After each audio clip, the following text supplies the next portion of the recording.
GV Balita Express. GV Balita Express. Mga may init na bagong balita, mga balitang dapat mong malaman ngayong umaga. GV Balita Express. GV Balita Express. Mga balitang kinalap ng buong puwersa ng GV 99.9 Batangas. GV Balita Express. GV Balita Express. Mga balita sa loob at labas ng Timog Katagalugan. GV Balita Express. GV Balita Express. Narito na ang GV Balita Express. Magandang umaga mga ka-vibes. Kayo ay nakatutok sa GV Balita Express sa programang Good Vibes Morning dito lamang sa GV 99.9 Your Good Vibes. At kasama nyo ang inyong likod, DJ Frankie, at kasama rin po natin sa kabilang linya si DJ Joey Boy. At kami ang maghahatid sa inyo ng pinakabagong balita at mahalagang impormasyon, keeping you GV informed, GV aware, and GV updated. Muli, ito po ang GV Balita Express. oras natin ngayon, 7:22 a.m. on the clock, Philippine Standard Time. Hatid sa atin ng Alaksan FR. Pag totoo ang relief, totoo ang relax. Alaksan FR. At dako na tayo sa ating headlines balita. Senator Marcoleta kunestyon ang kakayahan ni Leviste na ipaliwanag ang nilalaman ng Cabral files. Dating Senador Bong Revilla Jr. voluntaryong sumuko sa PNP-CIDG. Deportasyon ni Zaldico improbable ayon sa DILG. Kauna-unahang impeachment complaint laban kay PBBM isinampa sa Kamara. Ginang, iniwang patay ng kinakasama matapos maaksidente sa Cavite. Mayor at bokal sa Laguna, nag-viral sa Bangayan sa baha. At lalaking nagpuslit ng droga sa loob ng kulungan Timbog sa Lucena. At panibagong oil price hike, epektibo ngayong araw. Para sa detalye ng balita, Senator Marcoleta kunestyon ang kakayahan ni Leviste na ipaliwanag ang nilalaman ng Cabral files. Para sa detalye, kasama natin DJ Joey Boy, ibalita mo. GV Balita Express. DJ Frankie, hindi pinalampas ni Senador Rodante Marcoleta ang presensya ni Batangas Representative Leandro Leviste sa pagdinig ng Senate Blue Ribbon Committee nitong Lunes. Ito ay may kaugnayan sa pagsisiyasat sa tinaguriang Cabral files na naglalantad di umano ng anomalya at budget insertions sa 2025 national budget para sa mga flood control projects. Ayon kay Marcoleta, walang tinatawag na personality si Leviste upang magpaliwanag sa nilalaman o substansya ng mga nasabing dokumento. Gihit ng senador, hindi empleyado ng DPWH si Leviste. Wala itong kinalaman sa paghahanda ng mga ulat o konsolidasyon ng mga budget documents at limitado lamang dapat ang testimonya nito sa kung paano niya nakuha ang mga file na sinasabing mula sa opisina ng yumaong DPWH Undersecretary na si Catarina Cabral. Mula sa legal na perspektibo, binigyang diin ni Marcoleta na hindi nararapat na si Representative Leviste ang mag-interpret ng mga file, lalo na't may mga opisyal mismo ng DPWH ang tumangging kumpirmahin kung valid o totoo ang mga hawak na dokumento ng kongresista. Ang pahayag na ito ni Marcoleta ay matapos hilingin ni Senate President Pro Tempore Panfilo Lacson kay Leviste na talakayin ang ikalawang batch ng mga dokumentong dumaan na umano sa authentication ng DPWH. Sa kasalukuyan patuloy ang pag-usad ng investigasyon upang matukoy kung may katotohanan ang mga aligasyon ng irregularidad sa pondo ng bayan.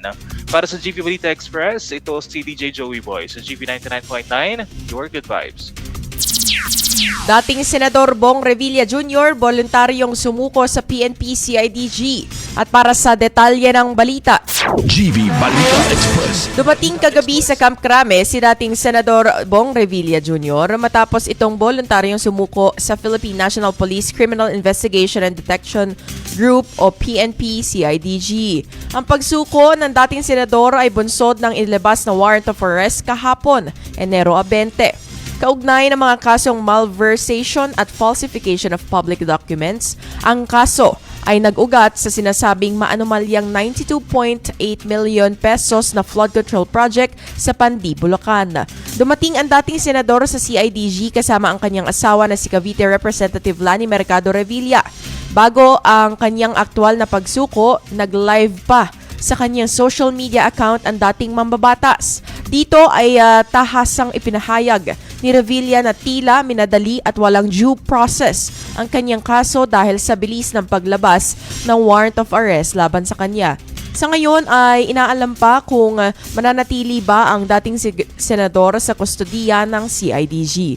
Para sa GV Balita Express, ako po si DJ Frankie sa GV 99.9, Your Good Vibes. At deportasyon ni Zaldico, improbable ayon sa DILG. Para sa detalye ng balita, DJ Joey Boy, pasok. GV Balita Express. DJ Frankie, bagamat lohikal ang mungkahi, hindi ito ganoon kadali. Ito ang binigyang diin ni DILG Secretary John Vic Rimulya bilang tugon sa hirit ni ML Party List Representative Laila de Lima na idaan na lamang sa deportasyon imbes na extradition ang pagbabalik sa bansa ni Go na ngayon nahaharap sa kontrobersiya sa flood control projects. Paliwanag ni Rimulya, hindi maaaring pilitin ang deportasyon dahil isang Portuguese passport holder si Go. Dagdag pa rito, aminado ang kalihim na walang umiiral na extradition treaty ang Pilipinas at Portugal sa kasalukuyan. Gayunpaman, tiniyak ni Pangulong Ferdinand Marcos Jr. na handa siyang makipagnegosasyon para maaresto ang dating mambabatas. Sa ngayon, pinag-aaralan na ng pamahalaan ang mga hakbang sa ilalim ng international agreements at posibleng legal avenues sa ilalim ng United Nations. Matatanda ang noong Nobyembre 2025, inisyuhan ng arrest warrants si Go at iba pang mga opisyal dahil sa umano'y anomalya sa 289 million pesos flood control project sa Oriental Mindoro. Kahapon o ngayong araw, Enero 20, nakatakdang magsimula ang trial ng Sandigang Bayan matapos sampahan ng kaso ng Ombudsman. Pari namang itinanggi ni Go ang lahat ng mga akusasyon laban sa kanya. Para sa GV Balita Express, ito si DJ Joey Boy sa GV 99.9, Your Good Vibes. At kauna-unahang impeachment complaint laban kay PBBM isinampa na sa Kamara. Para sa detalye ng balita, GV Balita Express. Isang hamon ang kahaharapin ngayon ng Administrasyong Marcos matapos formal na tanggapin ni House Secretary General Cheroy Garafil ang isang impeachment complaint laban sa Pangulo. Ang reklamo ay isinampa ng pribadong individual na si Attorney Andre De Jesus at inendorso ni House Deputy Minority Leader at Pusong Pinoy Party List Representative Journey or Jet Nisay. Batay sa reklamo, nahaharap ang Pangulo sa mga susunod na grounds. Una, culpable violation of the Constitution. Pangalawa, betrayal of public trust.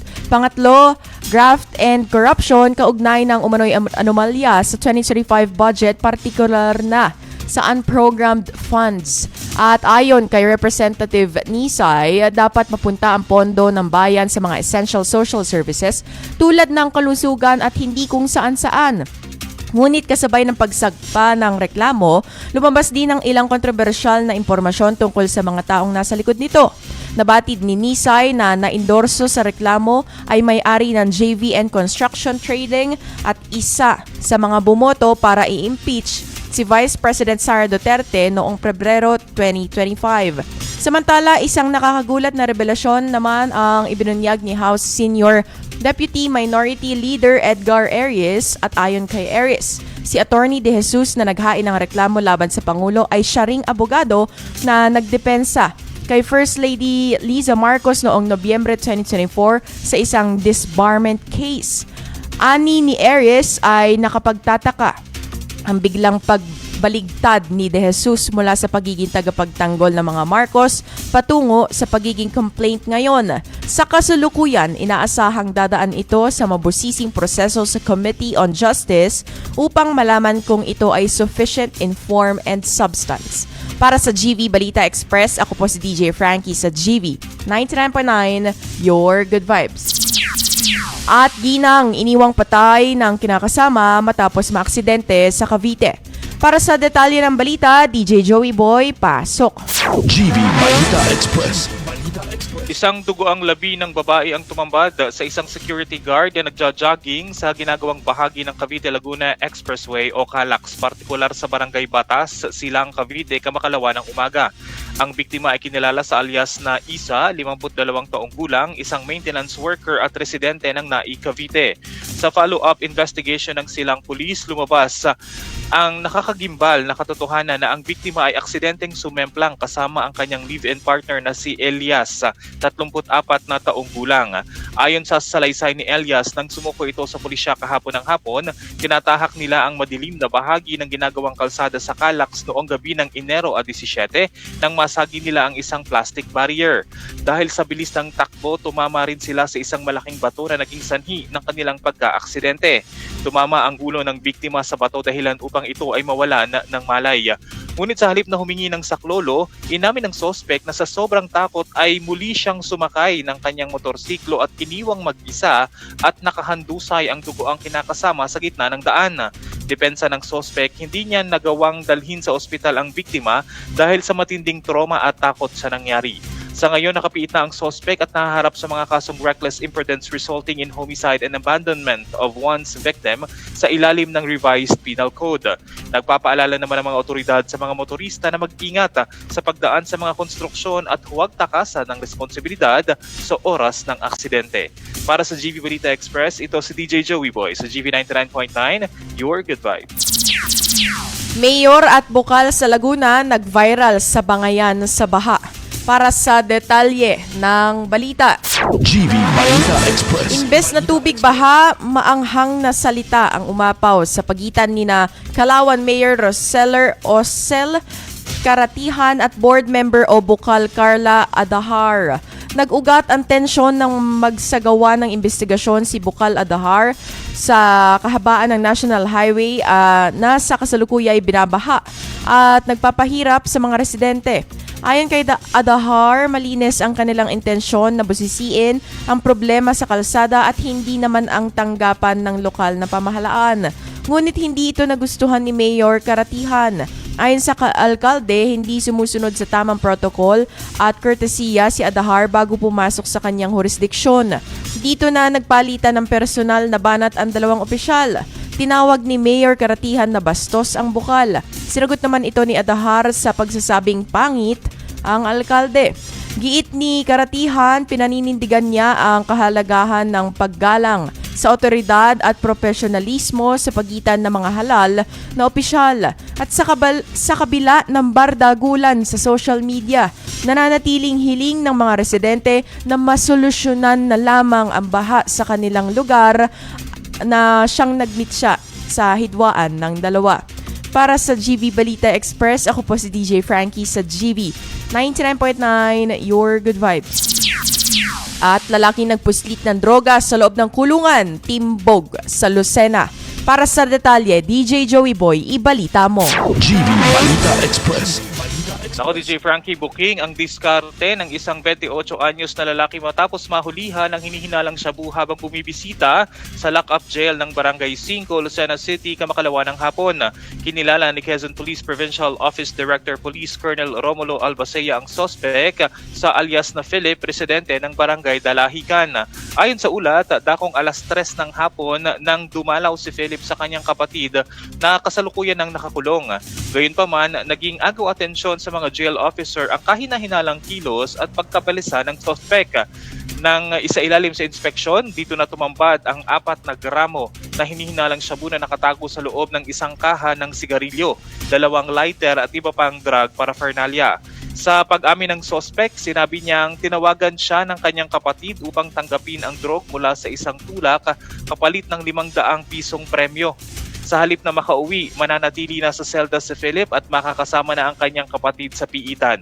Nahaharap ang suspect sa kasong paglabag sa Section 11 ng Republic Act 9165 o Comprehensive Dangerous Drugs Act. Para sa GV Balita Express, ito si DJ Joey Boy sa GV 99.9, your good vibes. At mga ka-vibes, panibagong oil price hike epektibo ngayong araw. Para sa detalye ng balita. GV Balita Express. Magkakasabay na nagpatupad ng taas presyon ang mga kumpanya ng langis. Kaninang alas 6 ng umaga nang ipinatupad ang dagdag na hanggang piso sa kada litro ng gasolina, bang meron namang hanggang 2 pesos naman kada litro ng diesel at ang kerosene ay merong pagtaas ng 1 peso and 50 centavos kada litro.